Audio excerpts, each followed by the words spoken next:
The Philippines, despite concerted efforts in energy policy reform and infrastructure investment, remains critically dependent on imported oil in 2025. Over 90% of its fuel needs are met through external sources, a stark reality with profound implications for economic stability, national security, and resilience against global price shocks. This persistent reliance, amidst regional advancements in alternative energy and exploration, demands a strategic reevaluation. This analysis delves into the structural, economic, and geopolitical factors underpinning the nation's oil import dependency. It critically assesses current initiatives and challenges, offering insights for energy investors and government agencies committed to forging a more energy-secure future. The imperative is clear: transform vulnerability into strategic advantage. A primary driver of the Philippines' oil dependency is its constrained domestic hydrocarbon production. Unlike resource-rich neighbors such as Malaysia or Indonesia, the Philippines possesses limited proven oil reserves. Current production, primarily from mature offshore fields like Gallic near Palawan, contributes only a marginal fraction to national demand. These fields are well past their peak, signaling a diminishing domestic supply. Exploration efforts in potentially lucrative areas, including the West Philippine Sea, face significant geopolitical hurdles. Territorial disputes with China and complex regulatory frameworks deter substantial foreign direct investment in upstream activities. This stagnation in exploration means that new, commercially viable discoveries remain elusive, perpetuating the reliance on imports. Compounding this issue is the nation's inadequate crude oil refining capacity. While several refineries exist, their collective output falls short of the country's escalating demand for refined petroleum products. Furthermore, some facilities have been decommissioned or converted into import terminals. This shift is driven by high operational costs and intense competition from global mega-refineries. The strategic consequence is a dual dependency. The Philippines must import both crude oil and a significant volume of refined products. This amplifies exposure to global supply chain disruptions and price volatility. For investors, this highlights the need for strategic partnerships in refining or the development of alternative fuel infrastructure. The prevailing economic logic often favors the importation of refined oil products over domestic crude refining. Global mega-refineries, particularly those in South Korea, Singapore, and China, benefit from unparalleled economies of scale. Their advanced technologies and strategic locations near major shipping lanes enable them to produce fuels at highly competitive prices. This efficiency often surpasses what Philippine refineries can achieve locally. The Oil Deregulation Law of 1998, while fostering competition, inadvertently entrenched this import-centric model. It liberalized the market, allowing private players to import fuels based on global market forces. This system, while promoting efficiency in supply, disincentivized significant capital expenditure in domestic refining expansion. Even major petroleum firms operating in the Philippines, such as Petron, Shell, and Chevron, maintain extensive import operations.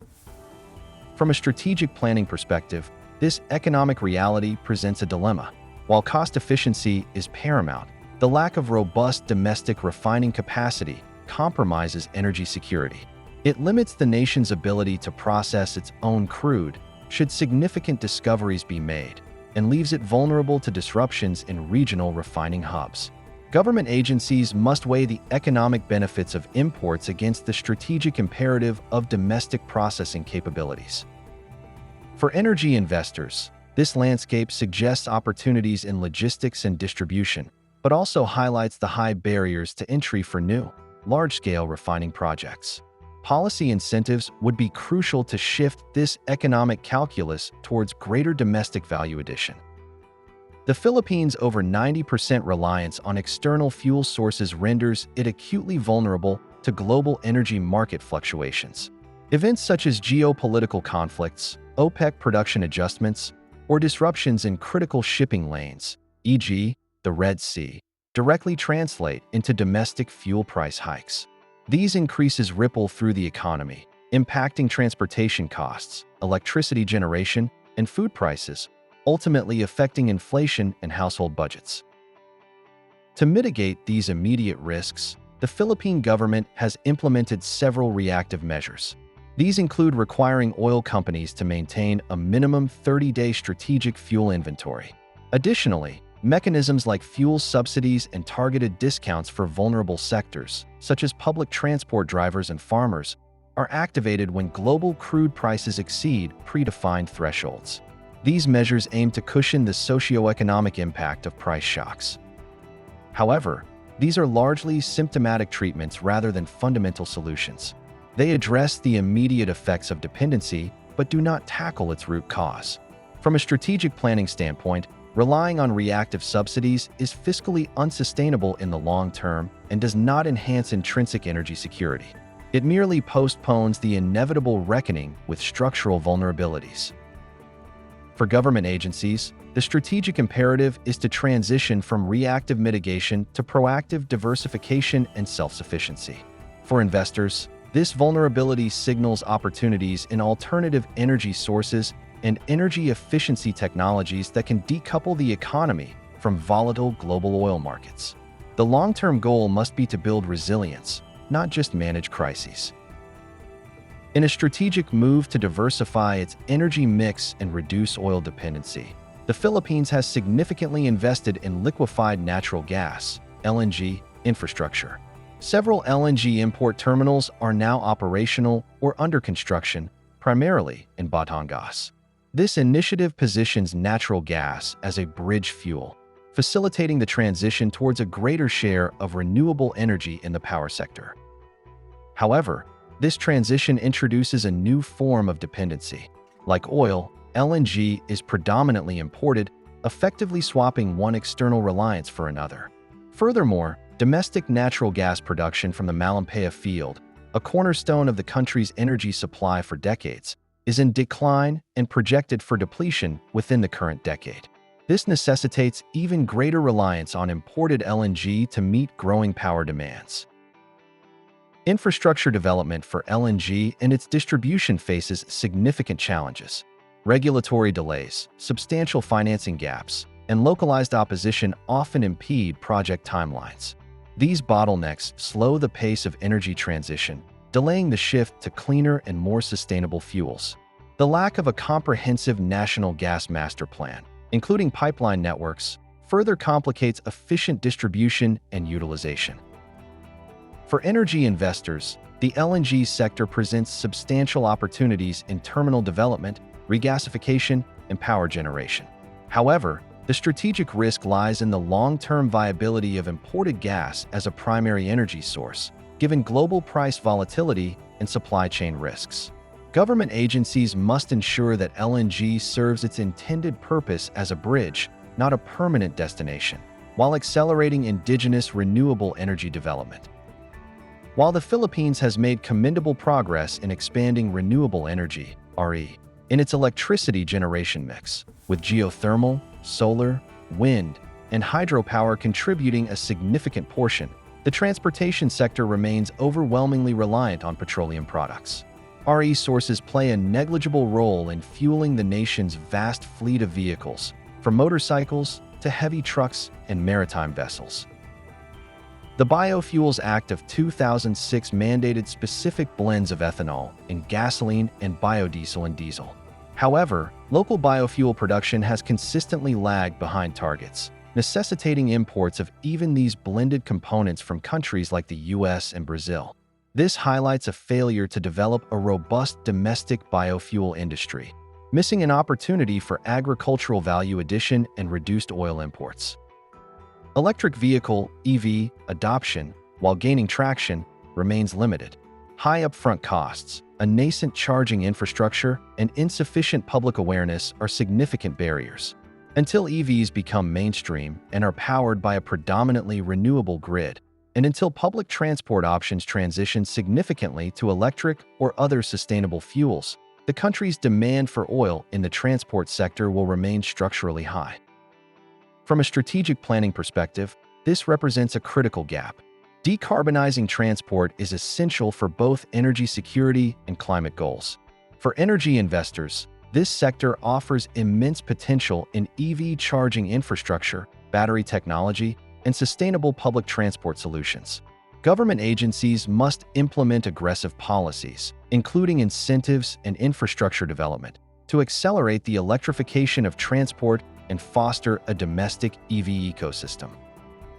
The pursuit of energy independence is a recurring theme in Philippine policy, yet consistent execution has been hampered by policy inconsistencies and political transitions. While the Department of Energy, DOE, currently champions initiatives to boost oil exploration and renewable energy investments, investor confidence remains fragile. Frequent regulatory changes, bureaucratic inefficiencies, and uncertainties surrounding contract renewals, as exemplified by the Malampaya gas field controversy, create an unpredictable investment climate. Moreover, the ongoing disputes in the West Philippine Sea significantly complicate oil and gas exploration. Potentially resource-rich areas, claimed by both the Philippines and China, remain largely untapped due to geopolitical tensions. Without a clear resolution or a viable framework for joint development, a substantial portion of the country's potential offshore hydrocarbon resources will remain inaccessible. This directly impacts the long-term energy supply outlook. For energy investors, these policy and geopolitical uncertainties translate into higher risk premiums and longer payback periods. This deters the large-scale, long-term capital commitments required for significant energy infrastructure projects. For government agencies, the strategic imperative is to establish a stable, transparent, and predictable policy environment. This includes resolving geopolitical disputes through diplomatic means or innovative frameworks, and streamlining regulatory processes to attract and retain critical investments. A coherent, long-term energy roadmap, insulated from political cycles, is essential to provide the certainty needed for strategic planning and investment. This roadmap must clearly articulate national energy priorities, including the role of indigenous resources, imported fuels, and renewable energy, to guide both public and private sector actions. The Philippines' persistent reliance on imported oil in 2025 is a multifaceted challenge, stemming from limited domestic production, economic preferences for imports, and delays in transitioning to alternative fuels and renewables. This dependency leaves the nation vulnerable to global shocks, compromises its economic stability, and constrains its energy sovereignty. While commendable efforts are underway to diversify energy sources through LNG and renewable energy investments, these are not yet sufficient to fundamentally alter the oil import trajectory. Breaking this entrenched dependency demands more than incremental adjustments.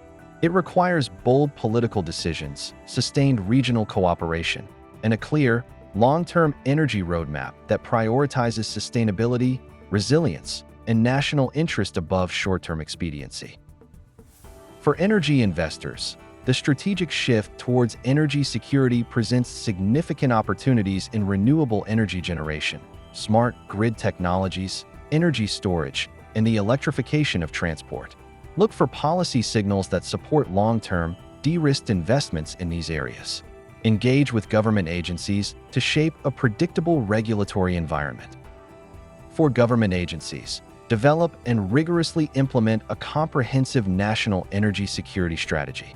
This must include aggressive targets for indigenous renewable energy development, a clear pathway for domestic hydrocarbon exploration, addressing geopolitical hurdles, and robust policies to accelerate the electrification of transport. Prioritize regulatory stability and transparency to attract the necessary capital. Foster regional energy cooperation to enhance supply chain resilience. Until these strategic imperatives are decisively addressed, the Philippines will continue to bear the economic, environmental, and strategic costs of its profound dependence on foreign fuel. The time for decisive action is now, to secure a resilient and prosperous energy future.